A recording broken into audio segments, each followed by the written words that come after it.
کہ دین کے اندر کوئی نئی کام کو نکالنا اجر و ثواب کی نیت سے، جس کو اللہ نے نہ کہا ہو، جسے رسول نے نہ کہا ہو اور جسے صحابہ نے نہ کیا ہو، اگر کوئی شخص ان تینوں کو چھوڑ کر کے اپنی طرف سے کوئی چیز ثواب کی حیثیت سے کرتا ہے دین کے اندر، تو اسی کا نام بدعت ہے۔ ایسا نبی اللہ نے ہمارے درمیان میں بھیجا کہ کسی ایک امتی کو کانٹا بھی چبھتا ہے، اس کی تکلیف اللہ کے نبی صلی اللہ علیہ وسلم اپنے دل میں محسوس کرتے ہیں۔ اتنا رحم دل نبی، لیکن کل قیامت کے دن اللہ کے نبی صلی اللہ علیہ وسلم سے کہا جائے گا، یہ اللہ کے نبی آپ کے دین میں انہوں نے بدعتیں ایجاد کی ہیں، اللہ کے نبی فرمائیں گے سحقن سحقن لمن غیر بعدی، اللہ کے رسول فرماتے ہیں فرشتوں ان لوگوں کو مجھ سے دور کر دو، دور ہو جاؤ مجھ سے، اس لیے کہ تم نے میرے بعد میرے دین کے اندر نئی بدعتیں ایجاد کر دی۔ کہ لوگوں ایک زمانہ آئے گا کہ جس میں بڑے فتنے نازل ہوں گے، ایسے وقت میں فعلیکم بسنتی، میری سنت کو مضبوطی کے ساتھ پکڑنا، اور فرمایا وسنت الخلفاء الراشدین، اور خلفاء راشدین کی، کون ہے خلفاء راشدین؟ ابو بکر، عمر، عثمان اور علی رضی اللہ تعالی عنہما۔ تو حضرت عمر رضی اللہ تعالیٰ عنہ خلفاء راشدین میں سے ہیں۔ اللہ کے رسول نے فرمایا اگر میرے خلفاء راشدین میں سے کوئی صحابی عمل کرتا ہے تو اس کی سنت بھی تم مضبوطی کے ساتھ پکڑنا۔ الحمدللہ نحمده ونستعینه ونستغفره ونعوذ باللہ من شرور انفسنا ومن سیئات اعمالنا من يهده الله فلا مضل له ومن يضلل فلا هادي له وأشهد أن لا إله إلا الله وحده لا شريك له وأشهد أن محمدًا عبده ورسوله أرسله بالحق بشيرا ونذيرا أما بعد فإن خير الحديث كتاب الله وخير الهدي هدي محمد صلى الله عليه وسلم وشر الأمور محدثاتها وكل محدثة بدعة وكل بدعة ضلالة وكل ضلالة في النار۔ فأعوذ بالله السميع العليم من الشيطان الرجيم، بسم الله الرحمن الرحيم، خاف والقرآن المجيد بل عجبوا أن جاءهم منذر منهم فقال الكافرون هذا شيء عجيب أإذا متنا وكنا ترابا ذلك رجع بعيد قد علمنا ما تنقص الأرض منهم وعندنا كتاب حفيظ بل كذبوا بالحق لما جاءهم فهم في أمر مريج أفلم ينظروا إلى السماء فوقهم كيف بنيناها وزيناها وما لها من فروج والأرض مددناها وألقينا فيها رواسي وأنبتنا فيها من كل زوج بهيج تبصرة وذكرى لكل عبد منيب ونزلنا من السماء ماء مباركا فأنبتنا به جنات وحب الحصيد والنخل باسقات لها طلع نضيد رزقا للعباد وأحيينا به بلدة ميتا كذلك الخروج۔ قال الله تبارك وتعالى في موضع آخر بسم الله الرحمن الرحيم اليوم أكملت لكم دينكم وأتممت عليكم نعمتي ورضيت لكم الإسلام دينا۔ تمام قسم کی تعریفیں، حمد و ثنا، کبریائی اور بڑائی اسی اللہ وحدہ لا شریک کے لیے لائق اور دیبا ہے، جو تمام جہانوں کا مربی و پالنہار ہے۔ درود و سلام نازل ہوں تمام انبیاء علیہ الصلاۃ والسلام پر، خصوصاً میرے اور آپ کے نبی تاجدار مدینہ حضرت جناب محمد رسول اللہ صلی اللہ علیہ وسلم پر۔ محترم حضرات، جیسا کہ آپ حضرات جانتے ہیں یہ مہینہ ربیع الاول کا مہینہ ہے، تو اس مہینے کے اندر ایک بدعت پر عمل کیا جاتا ہے، وہ ہے میلاد النبی۔ تو موقع کی مناسبت سے میں نے مناسب یہی سمجھا کہ اس جمعہ کے اندر اسی عنوان کے تحت کچھ باتیں آپ حضرات کے سامنے رکھی جائیں، تاکہ آپ حضرات کو معلوم ہو کہ میلاد النبی منانے والے ان کی دلائل کیا ہیں اور قرآن و حدیث میں اس کا صحیح جواب کیا ہے۔ اسی عنوان کے تحت انشاءاللہ قرآن و حدیث کی روشنی میں چند باتیں میں آپ حضرات کے سامنے رکھنے کی کوشش کروں گا، اللہ رب العالمین سے دعا ہے اللہ تعالی ہم سب کو کہنے سننے سے زیادہ نبی کریم صلی اللہ علیہ وسلم کی سچی محبت اپنے اندر پیدا کرنے کی توفیق عطا فرمائے، اور ہر بدعت و خرافات سے بچنے کی اللہ ہم سب کو توفیق عطا فرمائے، آمین یا رب العالمین۔ جو آیت کریمہ میں نے آپ حضرات کے سامنے پڑھی ہے، سب سے پہلے اس آیت کا ترجمہ سن لیں۔ اللہ تعالیٰ فرماتا ہے الیوم اکملت لکم دینکم واتممت علیکم نعمتی ورضیت لکم الاسلام دینا۔ اللہ تعالیٰ فرماتا ہے سورہ مائدہ کے اندر کہ آج میں نے تمہارے لیے تمہارے دین کو مکمل کر دیا، اور وردیت لکم الاسلام دینا، اور اپنی نعمت کو بھی میں نے تمہارے اوپر پورا کر دیا، اور اسلام کے دین ہونے پر میں راضی ہو گیا۔ یہ آیت کریمہ حجۃ الوداع کے موقع پر اللہ کے نبی صلی اللہ علیہ وسلم پر نازل ہوئی، اور یہ قرآن مجید کے سب سے آخری وحی ہے۔ اللہ تعالیٰ نے اس وحی کے ذریعے سے یہ بتا دیا کہ اے نبی ہم نے آپ کے دین کو مکمل کر دیا ہے۔ اس سے پہلے جتنی شریعتیں، جتنے مذاہب آئے، موسیٰ کی قوم، عیسیٰ کی قوم، نوح علیہ السلام کی قوم، وہ تمام مذاہب وہ دین مکمل نہیں ہوئے، لیکن اللہ تعالیٰ نے اس نبی کو جو دین عطا کیا ہے، دین اسلام، اللہ نے اس دین کو مکمل کر دیا۔ اللہ تعالیٰ نے اسی بات کو اس آیت کریمہ میں بیان فرمایا۔ آئیے اس آیت کریمہ کو میں نے کیوں پڑھا ہے یہ بھی بتا دوں۔ اللہ کے نبی صلی اللہ علیہ وسلم جو اس دین کو لے کر کے آئے ہیں، آپ نے اس دین کے ذریعے سے، اسلام کے ذریعے سے جنت میں پہنچانے والا چھوٹا سا چھوٹا عمل اور جہنم سے بچنے والا چھوٹا سا چھوٹا گناہ بھی اللہ کے رسول نے بتا دیا۔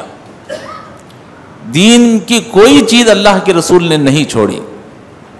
اگر کوئی کہتا ہے نبی نے یہ نہ بتایا، وہ نہیں بتایا، تو سمجھ لیجئے کہ اس کے ایمان کے اندر ڈاؤٹ ہے۔ اللہ کے رسول نے جنت میں جانے کا ہر عمل اور جہنم سے بچنے کا چھوٹا سا چھوٹا عمل بھی آپ نے بتا دیا۔ اب دین میں کوئی چیز بڑھانے کی ضرورت ہے نہ گھٹانے کی ضرورت ہے۔ اسی لیے اللہ کے نبی صلی اللہ علیہ وسلم حدیث میں بیان فرماتے ہیں کہ لوگوں میرے بعد ایک زمانہ ایسا آئے گا کہ اس زمانے کے اندر تم بڑے اختلافات دیکھو گے، بڑے فتنے دیکھو گے۔ فرمایا فَعَلَيْكُمْ بِسُنَّتِي وَسُنَّتِ الْخُلَفَاءِ الرَّاشِدِينَ، لیکن جب وہ زمانہ آ جائے تو میری سنت کو مضبوطی کے ساتھ پکڑنا، اور وَسُنَّتِ الْخُلَفَاءِ الرَّاشِدِينَ، اور خلفاء راشدین کی سنت کو بھی مضبوطی کے ساتھ پکڑنا۔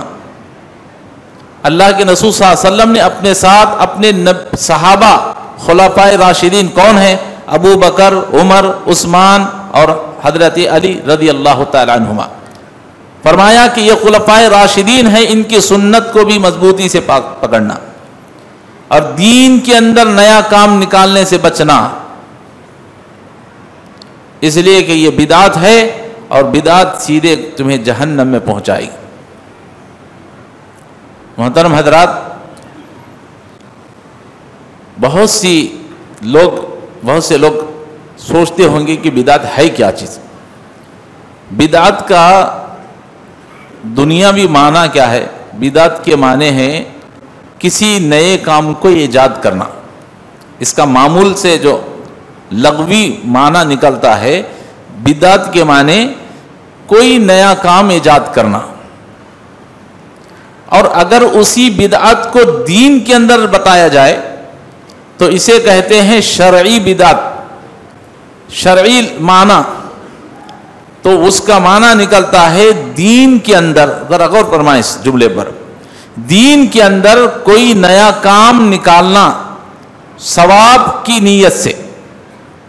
پہلے تو تھا دنیاوی اعتبار سے کہ کوئی نیا کام نکالنا یہ بدعت ہے، لیکن وہی بدعت دین میں آ جائے تو کیا کہیں گے کہ دین کے اندر کوئی نئی کام کو نکالنا اجر و ثواب کی نیت سے، جس کو اللہ نے نہ کہا ہو، جسے رسول نے نہ کہا ہو اور جسے صحابہ نے نہ کیا ہو، اگر کوئی شخص ان تینوں کو چھوڑ کر کے اپنی طرف سے کوئی چیز ثواب کی حیثیت سے کرتا ہے دین کے اندر، تو اسی کا نام بدعت ہے۔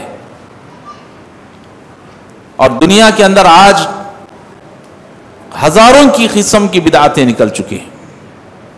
میں ان بدعتوں کی طرف جانا نہیں چاہتا، ان تمام بدعتوں میں آج ایک بدعت کی طرف اشارہ کر رہا ہوں، اور وہ بدعت ہے بدعت میلاد النبی۔ لوگ آج ربیع الاول کی 12 تاریخ آتے ہیں تو نبی کریم صلی اللہ علیہ وسلم کی میلاد النبی مناتے ہیں، گویا کہ نبی کا برتھ ڈے مناتے ہیں۔ اب ان سے پوچھا جائے کہ بھئی آپ یہ کہاں سے دلیل لے کر کے آئے؟ یہ جو میلاد النبی منائی جاتی ہے اس کی دلیل کیا ہے؟ آپ کیوں مناتے ہیں؟ تو ان کے علماء کرام کچھ دلیلیں پیش کرتے ہیں، تو میں وہ دلیلیں آپ کے سامنے رکھ رہا ہوں اور اس کے جوابات بھی دے رہا ہوں، اس کو آپ ذہن نشین کر لیں۔ ایک مثال وہ دیتے ہیں، ایک دلیل دیتے ہیں میلاد النبی منانے والے، ہم کیوں مناتے ہیں اس کی ایک دلیل یہ ہے۔ کیا دلیل ہے؟ کہتے ہیں کہ خود رسول اللہ صلی اللہ علیہ وسلم نے اپنی میلاد منائی، اللہ کے نبی صلی اللہ علیہ وسلم نے خود اپنا جنم دن منایا۔ دلیل، اللہ کے نبی صلی اللہ علیہ وسلم ہر پیر کو روزہ رکھتے تھے۔ کیوں؟ اس لیے کہ اللہ کے رسول صلی اللہ علیہ وسلم پیر کے دن پیدا ہوئے، تو اس لیے رسول اللہ صلی اللہ علیہ وسلم ہر پیر کو روزہ رکھتے تھے۔ تو گویا کہ رسول اللہ صلی اللہ علیہ وسلم خود میلاد النبی مناتے تھے۔ یہ دلیل پیش کی جاتی ہے۔ حالانکہ اللہ کے نبی صلی اللہ علیہ وسلم پیر کے دن روزہ رکھتے تھے، بالکل صحیح ہے، لیکن حدیث تھوڑا سنسر ہے، تھوڑی کٹنگ ہے۔ پوری حدیث کیا ہے؟ اللہ کے نبی صلی اللہ علیہ وسلم فرماتے ہیں کہ میں ہر پیر اور جمعرات کے دن روزہ رکھتا ہوں۔ یہاں کیا بتایا جاتا ہے؟ اللہ کے نبی صلی اللہ علیہ وسلم ہر پیر کو روزہ رکھتے تھے۔ ارے پیر کو روزہ رکھتے تھے اللہ کے نبی صلی اللہ علیہ وسلم؟ ارے صحیح بات۔ تو کیا اللہ کے نبی صلی اللہ علیہ وسلم جمعرات کو روزہ نہیں رکھتے تھے؟ وہ حدیث آپ نے کیوں کٹ کر دی؟ آئیے سبب جانتے ہیں کہ رسول اللہ صلی اللہ علیہ وسلم پیر اور جمعرات کے دن روزہ کیوں رکھتے تھے؟ حضرت اسامہ بن زید رضی اللہ تعالی عنہ نے اللہ کے نبی صلی اللہ علیہ وسلم سے پوچھا کہ اللہ کے نبی ذرا یہ بتائیے کہ آپ ہر پیر کو اور جمعرات کو روزہ رکھتے ہیں، اس کا سبب کیا ہے، کیا وجہ ہے؟ اللہ کے نبی صلی اللہ علیہ وسلم نے فرمایا، اسامہ، اللہ کے نبی صلی اللہ علیہ وسلم کے بہت چہیتے صحابی ہیں، کہتے ہیں کہ اسامہ سنو، میں ہر پیر اور جمعرات کو اس لیے روزہ رکھتا ہوں کہ ہر پیر اور جمعرات کو لوگوں کے اعمال اللہ رب العالمین کے دربار میں پیش کیے جاتے ہیں۔ میری خواہش اور تمنا یہ ہے کہ جب اللہ رب العالمین کے دربار میں میرے اعمال پہنچے تو اس حالت میں رہوں کہ میں روزے کی حالت میں ہوں۔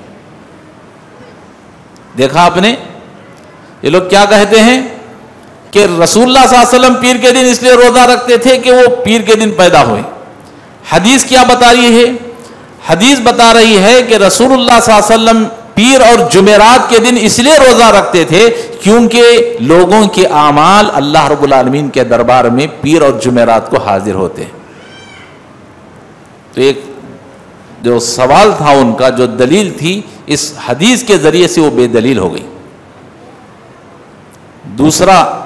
دوسری دلیل دی جاتی، کہا جاتا ہے کہ میلاد اس لیے منائی جاتی ہے کہ میلاد تو خود ابو لہب نے بھی منائی تھی، حالانکہ وہ کافر تھا، تو ابو لہب نے بھی میلاد منائی۔ دلیل کیا ہے؟ تو کہتے ہیں حضرت عباس رضی اللہ تعالیٰ عنہ نے خواب دیکھا، اللہ کے رسول کے چچا نے۔ وہ جو خواب دیکھا تھا حالت کفر میں تھا، تو کہتے ہیں حضرت عباس نے خواب دیکھا کہ ابو لہب خواب میں آتا ہے اور آ کر کہتا ہے کہ عباس، مجھے بہت عذاب ہو رہا ہے، روزانہ عذاب ہو رہا ہے، لیکن جس دن پیر آتی ہے تو میرے عذاب میں کمی کر دی جاتی ہے۔ کیوں؟ اس لیے کہ پیر کے دن میں گھر میں بیٹھا ہوا تھا، اتنے میں میری لونڈی صوبیہ نام کی دوڑتی ہوئی میرے پاس آئی اور کہا کہ ابو لہب تمہیں مبارک ہو کہ تمہیں بھتیجا ہوا ہے، تمہارا بھتیجا محمد پیدا ہوا ہے۔ تو محمد صلی اللہ علیہ وسلم کی اس نے پیدائش کی خوشی سنائی تو میں خوش ہو گیا، اور میں نے اس عورت کو، اس لونڈی کو آزاد کر دیا۔ تو وہ پیر ہی کا دن تھا، تو میں نے اس لونڈی کو آزاد کرنے کی وجہ سے اللہ تعالیٰ نے جہنم کے اندر پیر کے دن میرے عذاب کو اللہ تعالیٰ کم کر دیتا۔ یہ حدیث بیان کی جاتی ہے۔ دیکھو ابو لہب نبی کی پیدائش کے دن اس نے ایک چھوٹا سا عمل کیا، ایک لونڈی کو آزاد کر دیا، اللہ نے اس کے جہنم کے عذاب کو کم کر دیا۔ تم مسلمان میلاد نہیں مناتے؟ آئیے اس کا جواب میں دیتا ہوں۔ سب سے پہلی چیز تو یہ ہے کہ جو حدیث پیش کی جاتی ہے حضرت عباس رضی اللہ تعالی عنہ والی، وہ حدیث دراصل مرسل ہے، ضعیف حدیث ہے، صحیح حدیث میں اس کا شمار نہیں ہے، یہ ڈپلیکیٹ حدیث ہے جو پیش کی جاتی ہے۔ اور دوسرا، حضرت عباس رضی اللہ تعالیٰ عنہ نے جو خواب دیکھا تھا وہ حالت کفر میں تھا، ابھی آپ اسلام قبول نہیں کیے تھے۔ اگر کوئی شخص حالت کفر میں دیکھتا ہے کوئی خواب، تو اس کا وہ خواب ہمارے لیے دلیل نہیں ہو سکتا۔ ارے کافر تو چھوڑیے، اگر کوئی مسلمان مومن بھی اگر کوئی خواب دیکھتا ہے تو اس کا خواب بھی ہمارے لیے دلیل نہیں ہے۔ آج بھی بہت سے لوگ دعویٰ کرتے ہیں، ایک شخص مدینہ میں رات میں سوئے ہوئے تھے، ایک آیا کہ اس نے خواب دیکھا یہ عذاب آنے والا ہے، اتنے لوگ مر جائیں گے، اتنا ایسا ہو جائے گا، اتنے پامفلٹ تقسیم کرو گے تو تمہارا یہ کام بن جائے گا، اگر نہیں کرو گے تو کام بگڑ جائے گا۔ یہ بھی تو کوئی مسلمان کا خواب بیان کیا جاتا ہے نا۔ مدینہ کے کسی شیخ نے دیکھا تھا۔ تو میں بتانا چاہتا ہوں، تو کفر کی حالت میں جو خواب دیکھا جائے اس کی کوئی دلیل نہیں۔ کافر تو کافر ہے، اگر کوئی مومن بھی دیکھ لیتا ہے اور کہتا ہے کہ میں نے ایک خواب دیکھا ہے تو اس کا وہ خواب بھی دلیل نہیں ہے۔ دلیل اگر ہے خواب کی تو صرف اللہ کے نبی صلی اللہ علیہ وسلم کی اور انبیاء علیہ السلام کے خواب کی دلیل ہے۔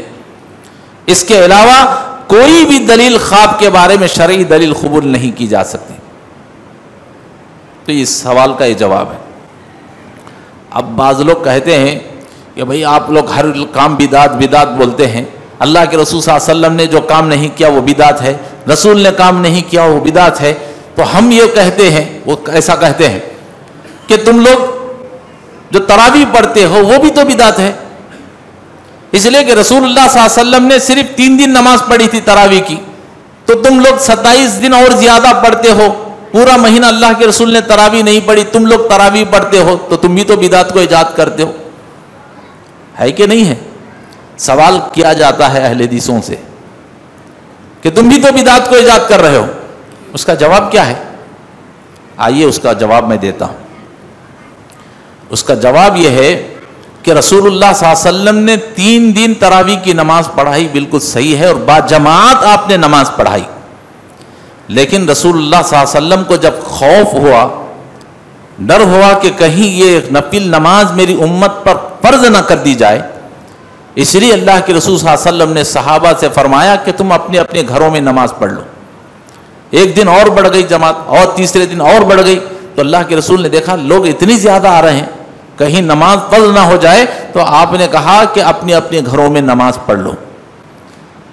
حضرت عمر رضی اللہ تعالیٰ عنہ کی خلافت کا دور آیا، اللہ کے نبی کا انتقال ہو گیا، ابو بکر کا بھی دنیا سے رخصت ہو گئے، تو عمر رضی اللہ تعالیٰ عنہ کی خلافت کا دور آیا، تو حضرت عمر رضی اللہ تعالیٰ عنہ نے دیکھا کہ لوگ الگ الگ گھروں میں جماعتیں بنا کر کے نماز پڑھ رہے ہیں، تو آپ نے سوچا چونکہ دین مکمل ہو چکا ہے، الیوم اکملت لکم دینکم، کہ اللہ نے دین کو مکمل کر دیا، اب کوئی چیز اس میں بڑھ سکتی ہے نہ گھٹ سکتی ہے، اب اگر کوئی کام کیا جائے تو فرض بھی نہیں ہو سکتا، تو چنانچہ حضرت عمر رضی اللہ تعالیٰ عنہ نے استدلال کرتے ہوئے آپ حضرت عمر رضی اللہ تعالیٰ عنہ نے کہا کہ لوگوں سب لوگ جمع ہو کر کے مسجد میں تراویح پڑھو، اس لیے کہ اس وقت سنت کے اس عمل پر عمل کرنے سے فرض ہونے کا ڈر نہیں تھا، شریعت مکمل ہو چکی تھی، تو اس لیے حضرت عمر رضی اللہ تعالیٰ نے لوگ جو الگ الگ نماز پڑھ رہے ہیں سب کو جو ہے جمع کر کے آپ نے اجتہاد کرتے ہوئے سب لوگوں کو جمع کر کے آپ نے نماز پڑھائی. کسی صحابی نے اس عمل پر اختلاف نہیں کیا. کسی صحابی نے بھی عمر ایسا کیوں کر رہے ہو کسی نے نہیں کہا. اور یاد رکھیں عمر رضی اللہ تعالیٰ عنہ کا کوئی عمل وہ بھی ہمارے لیے دلیل ہے. دلیل کیا ہے؟ اللہ کے رسول صلی اللہ علیہ وسلم نے حدیث میں، جیسے کہ حدیث میں نے پڑھا کہ اللہ کے رسول نے فرمایا کہ لوگوں ایک زمانہ آئے گا کہ جس میں بڑے فتنے نازل ہوں گے، ایسے وقت میں فعلیکم بسنتی، میری سنت کو مضبوطی کے ساتھ پکڑنا. اور فرمایا وسنت الخلفاء الراشدین، اور خلفاء راشدین کی، کون ہے خلفاء راشدین؟ ابو بکر، عمر، عثمان اور علی رضی اللہ تعالی عنہما. تو حضرت عمر رضی اللہ تعالیٰ عنہ خلفائے راشدین میں سے ہیں. اللہ کے رسول نے فرمایا اگر میرے خلفائے راشدین میں سے کوئی صحابی عمل کرتا ہے تو اس کی سنت بھی تم مضبوطی کے ساتھ پکڑنا. تو ہم اگر تراویح پڑھتے ہیں 30 دن تو یہ بدعت نہیں ہے، یہ صحابی رسول کی سنت ہے. ایک تو نبی کی سنت ہے، دوسری صحابی کی سنت ہے. اور فرمایا کہ میرے خلفائے راشدین کی سنت بھی تم مضبوطی کے ساتھ پکڑنا. تو ہم کوئی غلط کام نہیں کر رہے. اب کچھ لوگ کہتے ہیں بھائی ٹھیک ہے اللہ کے رسول صلی اللہ علیہ وسلم کے زمانے میں نہیں تھا، صحابہ نے نہیں کیا، اب اگر ہم کر لیتے ہیں تو نقصان کیا ہے؟ اب بے نمازی لوگ جو ہے اس وقت پانی نہا لیتے گے، اچھے نئے کپڑے پہن لیں گے، جبہ پیجامہ پہن لیں گے، ٹوپی لگا لیں گے، ایک دن نماز وغیرہ پڑھ لیں گے، تو اس میں برائی کیا ہے؟ کچھ درود و سلام پڑھ لیں گے تو برائی کیا ہے؟ ایسا کہا جاتا ہے. تو کیا اس میں کچھ نقصان نہیں ہے ایسا کرنے سے؟ آئیے میں آپ کو دلیل دیتا ہوں کہ جو لوگ یہ کہتے ہیں کہ بھئی یہ کام کر لینے سے غلط کیا ہے، نقصان کیا ہے، آئیے میں نقصان بتاتا ہوں آپ کے سامنے کہ کتنا بڑا نقصان ہے ایسا کرنے سے. سب سے پہلا نقصان اللہ کے نبی صلی اللہ علیہ وسلم فرماتے ہیں من عمل عملا فلیس علیہ امرنا رد فہو رد. اللہ کے نبی صلی اللہ علیہ وسلم فرماتے ہیں کہ جس شخص نے کوئی ایسا کام کیا جس کو ہم نے نہیں کیا تھا، من عمل عملا لیس علیہ امرنا، جس نے کوئی ایسا کام کیا جس کو ہم نے نہیں کیا تھا، فہو رد. اللہ کے نبی نے فرمایا کہ وہ عمل مردود ہے. کیا فرمایا؟ جس کام کو رسول نے نہ کیا ہو صلی اللہ علیہ وسلم. اگر کوئی ہم میں سے کوئی بھی بڑا آدمی، کوئی بھی بڑا عالم وقت کا، اگر کوئی امام یہ کرتا ہے کہ نہیں رسول نے نہیں کیا تھا میں کرتا ہوں، نقصان کیا ہوگا؟ تو سمجھ لیں کہ فہو رد، وہ عمل مردود ہے. اب جب عمل مردود ہے تو عمل کرنے والا کیا مردود نہیں ہوگا؟ عمل کرنے والا بھی تو مردود ہوگا. تو سب سے پہلا نقصان یہ ہے کہ جو اس کام کو نبی نے نہیں کیا ہے وہ کام مردود ہے. اور دوسرا نقصان یہ ہے کہ اللہ کے نبی صلی اللہ علیہ وسلم فرماتے ہیں، کتنا بڑا نقصان ہے آپ اس حدیث سے اندازہ لگائیں. کہتے ہیں کیا نقصان ہے؟ ایک دن میں جبہ پیجامہ پہن کر نماز پڑھ لیں گے ٹوپی لگا کر کے، کیا نقصان ہے؟ بے نمازی نمازی بن جائیں گے، اس دن فائدہ تو ہوگا. محترم حضرات کتنا بڑا نقصان ہوگا ذرا اس حدیث سے سمجھ لیں. اللہ کے نبی صلی اللہ علیہ وسلم فرماتے ہیں جو کوئی قوم کسی ایک بدعت کو ایجاد کرتی ہے، بدعت کیا ہے؟ دین کے اندر کوئی نیا کام نکالنا ثواب کی نیت سے. یہ ثواب کی نیت سے ہی کیا جا رہا ہے میلاد النبی. تو اللہ کے نبی فرماتے ہیں جو کوئی قوم کسی ایک بدعت کو ایجاد کرتی ہے تو اللہ تبارک و تعالی اس کے بدلے، غور فرمائیں، اللہ کے نبی فرماتے ہیں اس کے بدلے اللہ تعالی دنیا سے ایک سنت کو اٹھا لیتا ہے. اللہ اکبر. اگر کسی قوم نے ایک بدعت کو ایجاد کیا تو اس کا نقصان یہ ہوگا کہ اللہ اس کے بدلے میں ایک سنت کو اٹھا لے گا. تم نے جب بدعت ایجاد کی، اللہ نے سینے پر ہاتھ باندھنے کی جو نماز میں حدیث ہے، اللہ نے اس سنت کو تم سے اٹھا لیا. جب تم نے بدعتوں کو ایجاد کیا، نماز میں آمین